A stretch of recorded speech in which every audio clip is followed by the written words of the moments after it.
Madam काय सांगाल तुमच्या शिक्षण विभागाच्या वतीने मुख्यमंत्री माझी शाळा सुंदर शाळा टप्पा 3 ला सुरुवात झालेली आहे.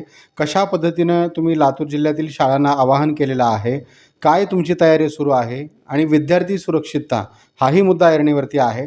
तर त्या अनुषंगानं आपण काय सूचित केलं आहे? काय सूचना केल्या आहे?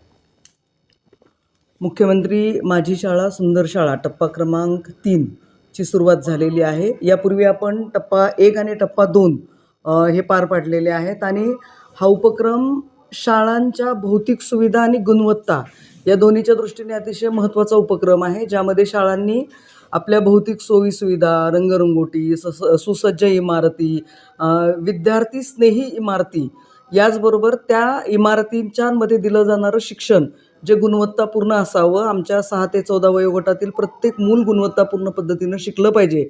हा जो आपण राईट टू एज्युकेशन ॲक्ट आणलेला आहे, त्या ॲक्टला अनुषंगिक हा उपक्रम आहे. आणि या उपक्रमामुळे एक राज्यभरातच एक खूप चांगलं हेल्दी वातावरण, शाळामध्ये चैतन्याचं वातावरण आहे. सर्व शाळा याच्यामध्ये उत्स्फूर्तपणे सहभागी होत आहेत, सहभाग नोंदवत आहेत. आणि राज्यस्तरावर जी बक्षिसं दिली जात आहेत, तालुका स्तरावर बक्षिसं आहेत, जिल्हा स्तरावर बक्षिसं आहेत, विभाग स्तरावर बक्षिसं आहेत, राज्यस्तरावर बक्षिसं आहेत आणि ही लाखोंच्या याच्यातली बक्षिसं आहेत. त्यामुळे या बक्षिसांचा विनियोग पुन्हा शाळांच्या सुधारणासाठी, शाळांची गुणवत्ता वाढवण्यासाठी, शाळांच्या समृद्धीकरणासाठी, उन्नती आणि उत्कर्षासाठी हा पैसा वापरता येतो आहे. त्याच्यामुळे शाळांमध्ये आणि शिक्षकांमध्येही या योजनेला उत्स्फूर्त प्रतिसाद आहे.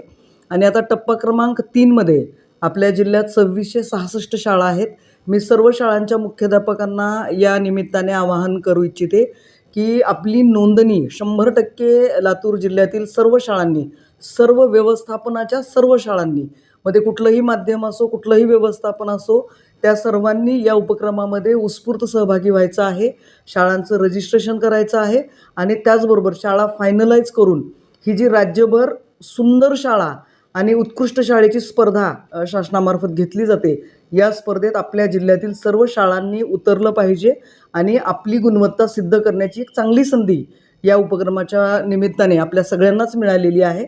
आपण सातत्याने लातूरचा गुणवत्तेचा पॅटर्न, जो खूप अभिमानाने, आपल्या सगळ्यांना अभिमान आहे त्या गोष्टीचा, तर तो पॅटर्न पुन्हा एकदा राज्यस्तरावर घेऊन जाण्याची, पुन्हा एकदा त्या पॅटर्नची नाममुद्रा राज्याच्या शैक्षणिक गुणवत्तेमध्ये उमटवण्याची संधी या उपक्रमाच्या निमित्ताने आपल्या सगळ्यांना प्राप्त झालेली आहे.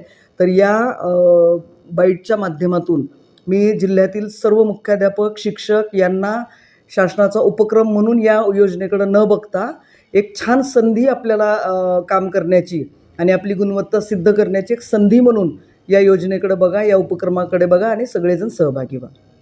सुरक्षिततेच्या बाबतीमध्ये मॅडम माझ्याकडे खूप ऐरणीवरती तो विषय आहे.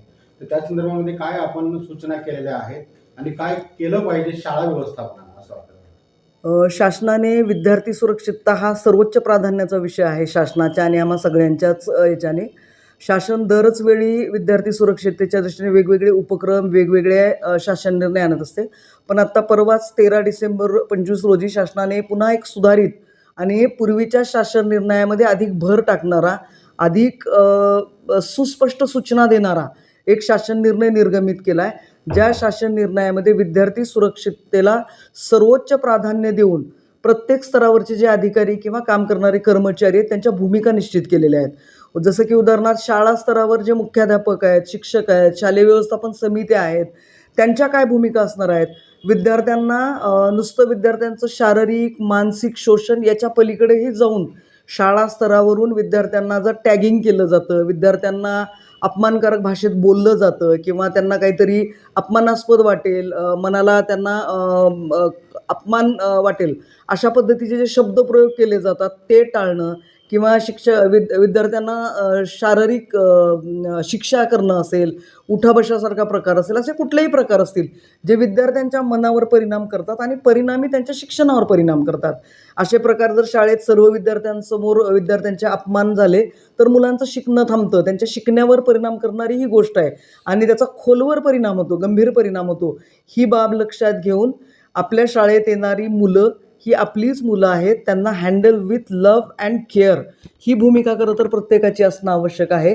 जसं शाळा स्तरावर ह्या भूमिका निश्चित केलेल्या आहेत की शिक्षक, मुख्याध्यापक, SMCनी काय करायचं, तसंच तालुका स्तरावरचे अधिकारी, जिल्हा स्तरावरचे अधिकारी यांच्याही भूमिका निश्चित केलेल्या आहेत, की त्या अधिकाऱ्यांनी असे प्रकार आले, कानावर आले, लक्षात आले आणि काही तुमच्याकडे त्याबद्दलच्या तक्रारी प्राप्त झाल्या तर काय कारवाई केली पाहिजे याबद्दलचे अतिशय सुस्पष्ट निर्देश दिलेले आहेत. सुमोटो घेऊन पण याच्यामध्ये आपल्याला कारवाई करायची आहे. मला वाटतं विद्यार्थी सुरक्षेच्या दृष्टीने टाकलेलं हे खूप महत्त्वाकांक्षी पाऊल आहे आणि खरोखर याची खूप नितांत गरज होती.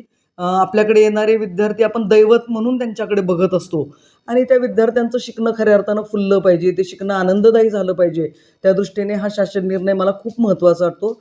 म्हणून आपल्या या माध्यमातून मी लातूर जिल्ह्यातील आमच्या सर्व शाळांना, सर्व मुख्याध्यापकांना, सर्व SMCजना सगळ्यांना आवाहन करते की आपल्या शाळेतले विद्यार्थ्यांची रक्षा करणं आणि ती सर्व अर्थाने मानसिक असेल, शारीरिक असेल, त्यांना बोलण्यातून सुद्धा त्यांचा अपमान होणार नाही, त्या मुलांचं शिकणं कसं आनंददायी होईल, अधिक त्या मुलांना अधिक सुरक्षित शाळेच्या परिवेशात कसं वाटेल आणि पालक ज्या मोठ्या विश्वासानं ती मुलं आपल्या हातात सोपवतात, तर मला वाटतं तो विश्वास आपण सगळ्यांनी जतन करावा.